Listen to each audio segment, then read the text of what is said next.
Recording by Alex Lau. The Alchemist by H.P. Lovecraft. High up, crowning the grassy summit of a swelling mound, whose sides are wooded near the base with the gnarled trees of the primeval forest, stands the old chateau of my ancestors. For centuries its lofty battlements have frowned down upon the wild and rugged countryside about, serving as a home and stronghold for the proud house whose honoured line is older even than the moss-grown castle walls.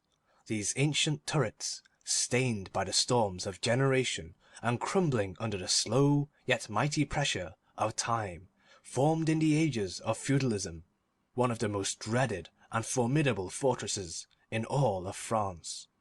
From its machicolated parapets and mounted battlements barons, counts, and even kings had been defied, yet never had its spacious halls resounded to the footstep of the invader. But since those glorious years all is changed. A poverty but little above the level of dire want, together with a pride of name that forbids its alleviation by the pursuits of commercial life, have prevented the scions of our line from maintaining their estates in pristine splendour, and the falling stones of the walls, the overgrown vegetation in the parks, the dry and dusty moat, the ill-paved courtyards and toppling towers without, as well as the sagging floors, the worm-eaten wainscots, and the faded tapestries within, all tell a gloomy tale of fallen grandeur. As the ages passed, first one, then another of the four great turrets were left to ruin, until at last but a single tower housed the sadly reduced descendants of the once mighty lords of the estate. It was in one of these vast and gloomy chambers of this remaining tower that I, Antoine, last of the unhappy and accursed Comtes de C, first saw the light of day 90 long years ago. Within these walls, and amongst the dark and shadowy forests, the wild ravines and grottos of the hillside below, were spent the first years of my troubled life. My parents I never knew. My father had been killed at the age of 32, a month before I was born, by the fall of a stone somehow dislodged from one of the deserted parapets of the castle, and my mother having died at my birth, my care and education devolved solely upon one remaining servitor, an old and trusted man of considerable intelligence, whose name I remember as Pierre. I was an only child, and the lack of companionship which this fact entailed upon me was augmented by the strange care exercised by my aged guardian in excluding me from the society of the peasant children whose abodes were scattered here and there upon the plains that surround the base of the hill. At the time, Pierre said that this restriction was imposed upon me because my noble birth placed me above association with such plebeian company. Now I know that its real object was to keep from my ears the idle tales of the dread curse upon our line, that were nightly told and magnified by the simple tenantry as they conversed in hushed accents in the glow of their cottage hearths. Thus isolated and thrown upon my own resources, I spent the hours of my childhood in poring over the ancient tombs that filled the shadow-haunted library of the chateau, and in roaming without aim or purpose through the perpetual dusk of the spectral wood that clothes the sides of the hill near its foot. It was perhaps an effect of such surroundings that my mind early acquired a shade of melancholy. Those studies and pursuits which partake of the dark and occult in nature most strongly claimed my attention. Of my own race I was permitted to learn singularly little, yet what small knowledge of it I was able to gain seemed to depress me much. Perhaps it was at first only the manifest reluctance of my old preceptor to discuss with me my paternal ancestry that gave rise to the terror which I ever felt at the mention of my great house. Yet as I grew out of childhood I was able to piece together disconnected fragments of discourse, let slip from the unwilling tongue which had begun to falter in approaching senility, that had a sort of relation to a certain circumstance which I had always deemed strange, but which now became dimly terrible. The circumstance to which I allude is the early age at which all the Comtes of my line had met their end. Whilst I had hitherto considered this but a natural attribute of a family of short-lived men, I afterward pondered long upon these premature deaths, and began to connect them with the wanderings of the old man, who often spoke of a curse which for centuries had prevented the lives of the holders of my title from exceeding the span of 32 years. Upon my 21st birthday the aged Pierre gave to me a family document, which he said had for many generations been handed down from father to son, and continued by each possessor. Its contents were of the most startling nature, and its perusal confirmed the gravest of my apprehensions.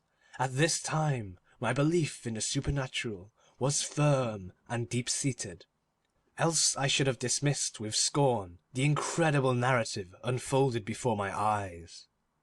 The paper carried me back to the days of the 13th century, when the old castle in which I sat had been a feared and impregnable fortress. It told of a certain ancient man who had once dwelt on our estates, a person of no small accomplishments, though little above the rank of peasant, by name Michel, usually designated by the surname of Mauvais, the Evil, on account of his sinister reputation. He had studied beyond the custom of his kind, seeking such things as the philosopher's stone or the elixir of eternal life, and was reputed wise in the terrible secrets of black magic and alchemy. Michel Mauvais had one son named Charles, a youth as proficient as himself in the hidden arts, and who had therefore been called le sorcier, or the wizard. This pair, shunned by all honest folk, was suspected of the most hideous practices. Old Michel was said to have burnt his wife alive as a sacrifice to the devil, and the unaccountable disappearances of many small peasant children were laid at the dreaded door of these two. Yet through the dark natures of the father and the son ran one redeeming ray of humanity. The evil old man loved his offspring with fierce intensity, whilst the youth had for his parent a more than filial affection. One night the castle on the hill was thrown into the wildest confusion by the vanishment of young Godfrey, son to Henry the Comte. A searching party, headed by the frantic father, invaded the cottage of the sorcerers, and there came upon old Michel Mauvais, busy over a huge and violently boiling cauldron. Without certain cause, in the ungoverned madness of fury and despair, the Comte laid hands on the aged wizard, and ere he released his murderous hold his victim was no more. Meanwhile joyful servants were proclaiming aloud the finding of young Godfrey in a distant and unused chamber of the great edifice, telling too late that poor Michel had been killed in vain. As the Comte and his associates turned away from the lowly abode of the alchemists, the form of Charles le Sorcier appeared through the trees. The excited chatter of the menials standing about told him what had occurred, yet he seemed at first unmoved by his father's fate. He pronounced in dull yet terrible accents the curse that ever afterward haunted the house of C. "May never a noble of thy murderous line survive to reach a greater age than thine," spake he, when suddenly, leaping backward into the black wood, he drew from his tunic a phial of colourless liquid, which he threw in the face of his father's slayer, as he disappeared behind the inky curtain of the night. The Comte died without utterance, and was buried the next day, but little more than 32 years from the hour of his birth. No trace of the assassin could be found. The relentless bands of peasants scoured the neighbouring woods and the meadow land around the hill. Thus time and the want of a remainder dulled the memory of the curse in the minds of the late Comte's family, so that when Godfrey, innocent cause of the whole tragedy, and now bearing the title, was killed by an arrow whilst hunting, at the age of 32, there were no thoughts save those of grief at his demise. But when years afterward the next young Comte, Robert by name, was found dead in a nearby field from no apparent cause, The peasants told in whispers that their seigneur had but lately passed his 32nd birthday, when, surprised by early death, Louis son to Robert was found drowned in the moat at the same fateful age. And thus down through the centuries ran the ominous chronicle. Henry's, Robert, Antoine's, and Armand's snatched from happy and virtuous lives, when a little below the age of their unfortunate ancestor at his murder. That I had left, at most, but 11 years of further existence was made certain to me by the words which I read. My life, previously held at small value, now became dearer to me each day, as I delved deeper and deeper into the mysteries of the hidden world of black magic. Isolated as I was, modern science had produced no impression upon me, and I laboured as in the Middle Ages, as rapt as had been old Michel and young Charles themselves in the acquisition of demonological and alchemical learning. Yet read as I might, in no manner could I account for the strange curse upon my line.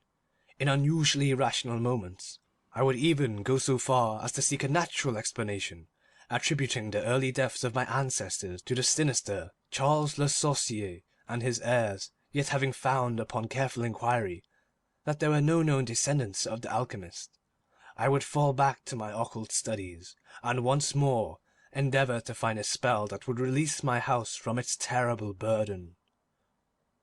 Upon one thing I was absolutely resolved. I should never wed, for since no other branches of my family were in existence, I might thus end the curse with myself. As I drew near the age of 30, old Pierre was called to the land beyond. Alone I buried him beneath the stones of the courtyard, about which he had loved to wander in life. Thus I was left to ponder on myself as the only human creature within the great fortress. And in my utter solitude my mind began to cease its vain protest against the impending doom, to become almost reconciled to the fate which so many of my ancestors had met.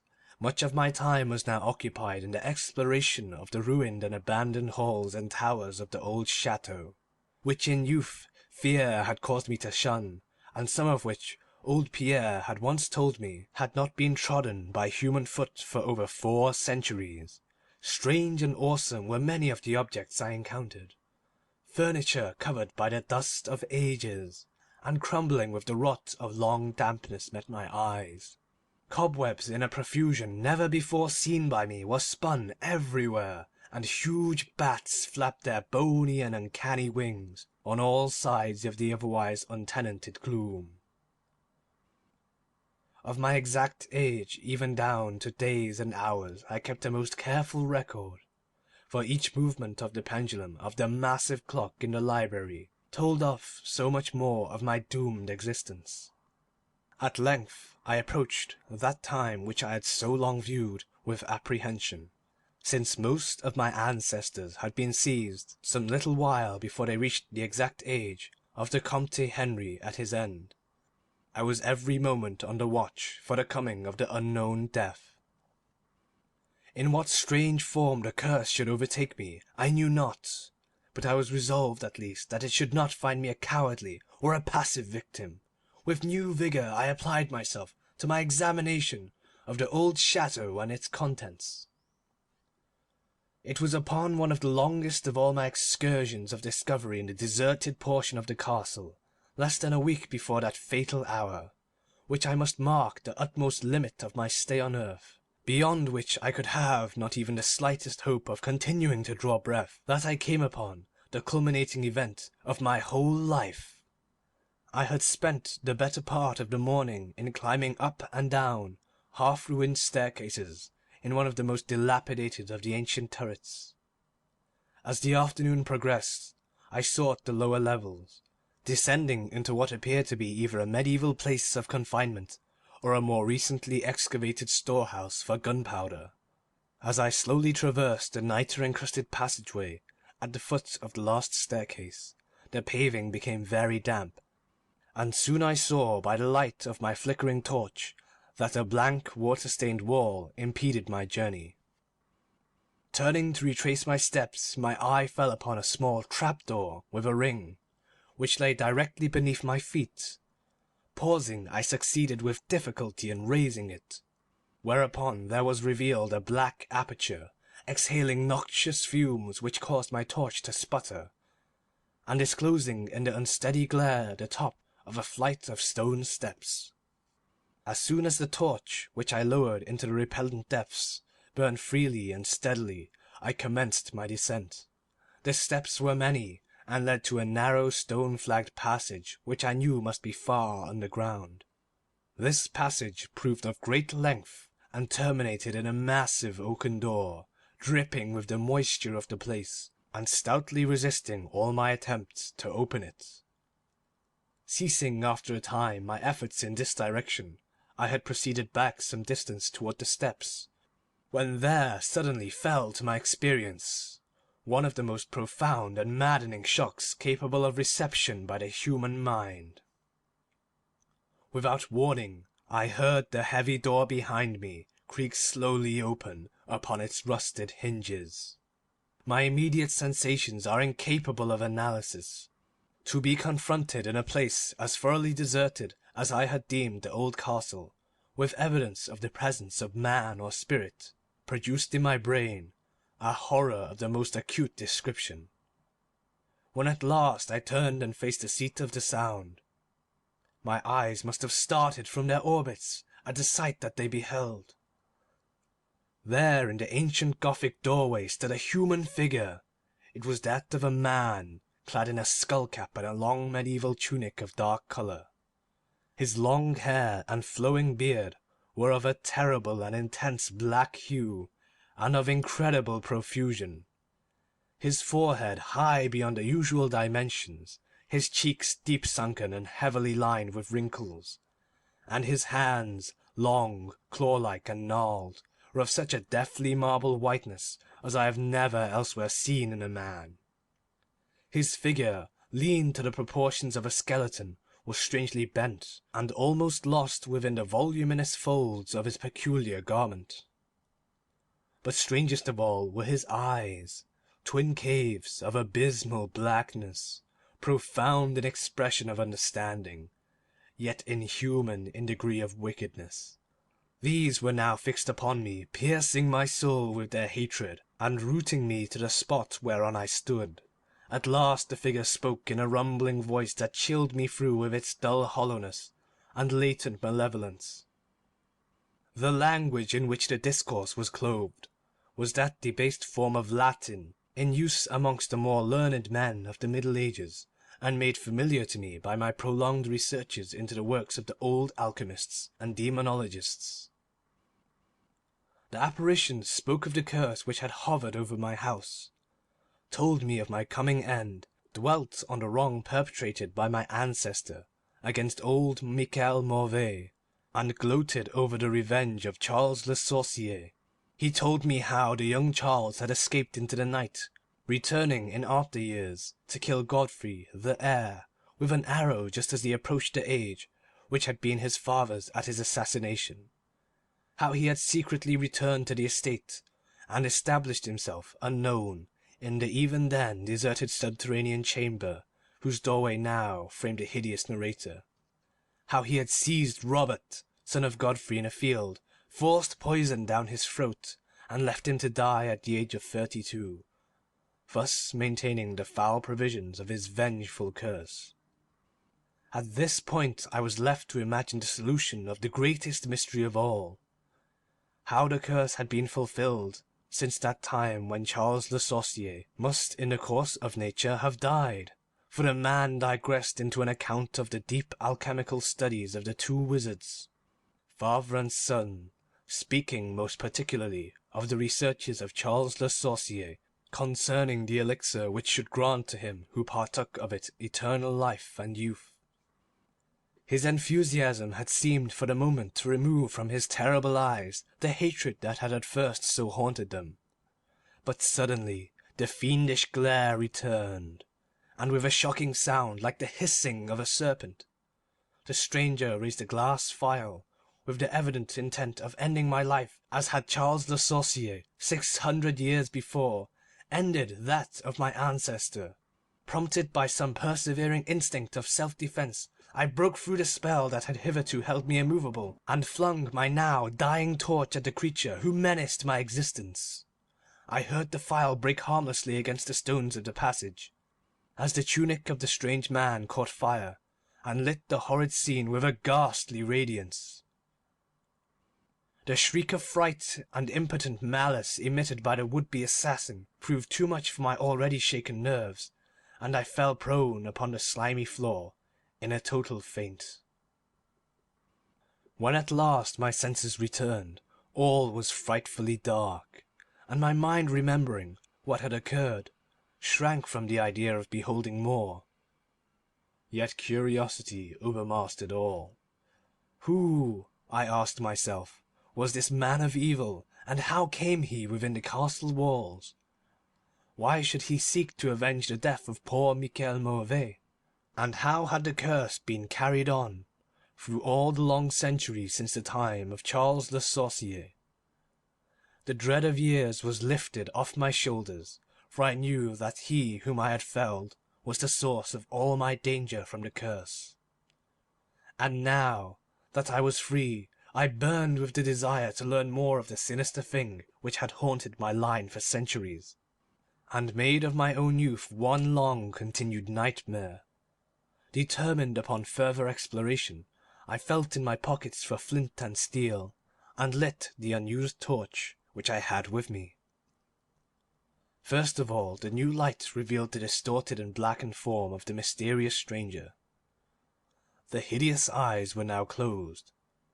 Disliking the sight, I turned away and entered a chamber beyond the Gothic door. Here I found what seemed much like an alchemist's laboratory. In the corner was an immense pile of a shining yellow metal that sparkled gorgeously in the light of the torch. It may have been gold, but I did not pause to examine it, for I was strangely affected by that which I had undergone. At the farther end of the apartment was an opening leading out into one of the many wild ravines of the dark hillside forest. Filled with wonder, yet now realizing how the man had obtained access to the chateau, I proceeded to return. I had intended to pass by the remains of the stranger with averted face, but as I approached the body I seemed to hear emanating from it a faint sound, as though life were not yet wholly extinct. Aghast, I turned to examine the charred and shriveled figure on the floor. Then, all at once, the horrible eyes, blacker even than the seared face in which they were set, opened wide with an expression which I was unable to interpret. The cracked lips tried to frame words which I could not well understand. Once I caught the name of Charles Le Sorcier, and again I fancied that the words years and curse issued from the twisted mouth. Still I was at a loss to gather the purport of his disconnected speech. At my evident ignorance of his meaning, the pitchy eyes once more flashed malevolently at me, until, helpless as I saw my opponent to be, I trembled as I watched him. Suddenly the wretch, animated with his last burst of strength, raised his hideous head from the damp and sunken pavement. Then, as I remained paralyzed with fear, he found his voice, and in his dying breath screamed forth those words which have ever afterward haunted my days and my nights. "Fool!" he shrieked, "can you not guess my secret? Have you no brain whereby you may recognize the will which has through 6 long centuries fulfilled the dreadful curse upon your house?